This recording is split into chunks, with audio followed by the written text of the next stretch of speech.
যে বাবরি মসজিদের জায়গায় রাম মন্দির উদ্বোধন, আহা, মুসলমানদের তো কলিজাটা পুড়ে যাওয়ার কথা। 350 বছরের মসজিদ, 400 বছরের মসজিদ, সেটাকে ভেঙে মাটির সঙ্গে গুড়িয়ে দেওয়া হলো। আজ তারা লাফাচ্ছে আমরা সফল। তোমরা মন্দির করেছো, মসজিদের জায়গায় মন্দির করলে ভগবান রামচন্দ্র খুশি হবে তো?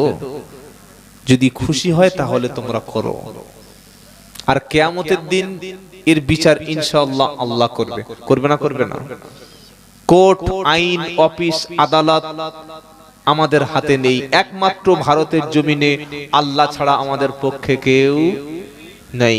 তাই আমি আব্দুল্লাহ জুবায়ের বলছি, ভাই, যদি তোমার জমি 5 বিঘে থাকে, 10 বিঘে জমি যদি থাকে, কথাটা ভাববে বাড়িতে গিয়ে বসে খালি